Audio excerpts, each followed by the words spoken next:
সকাল সকাল ঘুম থেকে উঠতেই ঘড়ির দিকে তাকিয়ে দেখি ঠিক 8:30 মতো বেজে গেছে। তড়িঘড়ি করে বিছানা ছেড়ে ফ্রেশ হয়ে স্নান করে বেরিয়ে এসে রেডি হয়ে নিলাম। আজকে আমরা যাব মন্দিরে জগন্নাথ দর্শন করতে।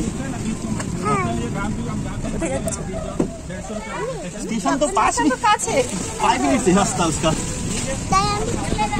आपको आपसे फोन नंबर ले रहे জগদাদার কাছে যাচ্ছ? আমরা এখন জগদাদাকে দর্শন করতে যাচ্ছি। হোটেলের গেট থেকেই উঠে গিয়েছিলাম টোটোতে, আর মন্দিরের বেশ কিছুটা দূরেই আমাদের টোটো নামিয়ে দিয়েছে। এখান থেকে নাকি হেঁটেই যেতে হবে। তো এই শাড়িটা বেশ অনেক দিন ধরেই মনে মনে ভেবে রেখেছিলাম যে পাখিকে নিয়ে যেদিন জগন্নাথ দর্শন করতে যাব সেদিনকে পরবো। তো আজকে সেই দিনটা, আর ওই যে দূর থেকে মন্দিরের চূড়াটা দেখা যাচ্ছে, কি যে ভালো লাগছিল। অনেক দিনের মনে মনে গেঁথে রাখা স্বপ্নটা আজকে পূরণ হচ্ছে। 4 বছর আগে যখন এসেছিলাম বিয়ের পর, তখনই মনে মনে জগন্নাথকে বলে গিয়েছিলাম নতুন সদস্যকে নিয়ে আবার আসব।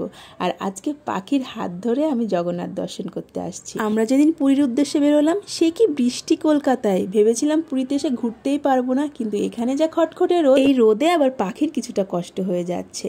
কিন্তু ভগবানের দর্শন পেতে হলে তো এইটুকু কষ্ট করতেই হবে, তাই না? সকাল সকাল বেরোনোর একটাই কারণ ছিল, যাতে কম ভিড়ে পাখিকে নিয়ে পুজো দিয়ে চলে যেতে পারি। কিন্তু মন্দিরে এসে দেখছি অনেকেই পৌঁছে গেছে মন্দিরে পুজো দেওয়ার উদ্দেশ্যে। তো আমরা এখানে একটু অপেক্ষা করছিলাম আর একটু ফটোশ্যুট করছিলাম, যে পুজো দেওয়ার পর সবাই ক্লান্ত হয়ে যাব, তখন আর ফটোশ্যুট করার মতো কারোরই অবস্থা থাকবে না। আজকে ছিল প্রচণ্ড রোদের তাপ, আর পাখিকে নিয়ে হেঁটে আসার কারণে প্রচণ্ড হাঁপিয়ে গিয়েছি। তাই এখানে একটু বসে জিরিয়ে নিচ্ছিলাম, আর এতক্ষণে পাখির হাজারটা প্রশ্নের উত্তর দিতে হচ্ছে আমাকে। আমরা জগন্নাথ মন্দিরে চলে এসেছি, এখানে অপেক্ষা করছি পান্ডার জন্য। আর প্রচণ্ড রোদের তাপে এই যে মাম্মার গাল দুটো লাল আপেলের মতো হয়ে গেছে। হ্যাঁ, ওদিকে ফোনে সবার কাছে শুনছি যে কলকাতায় বৃষ্টির জন্য কেউ বাইরে বেরোতে পারছে না, আর এদিকে খটখটে রোদ। আমিও ভেবেছিলাম হয়তো বৃষ্টির জন্য ঘুরতে পারবো না, কিন্তু এদিকে রোদ আছে, বৃষ্টিও আছে। তো পান্ডা আসলেই আমরা মন্দিরে প্রবেশ করবো, তাই না মা? আর মন্দিরে কে আছে?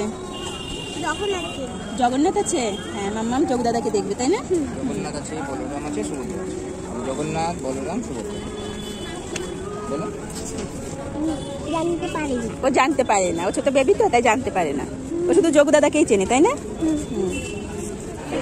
আমরা পুজো দিয়ে বেরিয়েছি, এখন একটা রেস্টুরেন্টে ঢুকেছি, এখান থেকে খাওয়া দাওয়া করে তারপরে হোটেলে ফিরবো।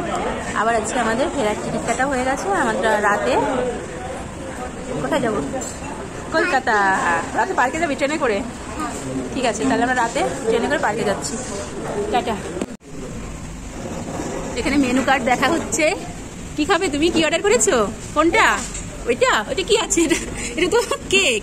তুমি এখন কেক খাবে? এটা তো কেক, চকলেট কেক। ও, এটা আইসক্রিম। খাবো। মেনু কার্ডে ঠিক আইসক্রিমের পার্টটা বের করে নিয়েছে সে। এখন কি কেউ আইসক্রিম খাবে? আইসক্রিম খাওয়ার আগে ভাত খেতে হয়, নাহলে রুটি খেতে হয়, সেটা অর্ডার করো। এই যে এখানে আছে, কোনটা খাবে দেখো। পুজো দিয়ে বেরিয়ে আসার পর কেউই আমরা ক্যামেরা অন করার মতো অবস্থায় ছিলাম না। তো পাশে একটা রেস্টুরেন্টে ঢুকে গিয়ে আজকে যেহেতু পুজো দিয়েছি, তাই আমরা সবাই নিরামিষ খাবার দাবারই অর্ডার করেছি। কিন্তু পাখি তো এগুলো কিছুতেই খাবে না। সে সমানে বলছে খিচুড়ি আমি খাবো না। তাই ওর জন্য একটা বিরিয়ানি অর্ডার করা হয়েছিল, কিন্তু অবশেষে সে বিরিয়ানিটাও খেলো না। ফালতু আমাদের বেকার টাকাগুলোই নষ্ট হলো। খাওয়া দাওয়ার পর আমরা এখান থেকে হোটেলে যাবো, আর ঠিক রাত 10:30টায় আমাদের ট্রেন। আমরা রাতের ট্রেনেই কলকাতায় যাচ্ছি। টাটা।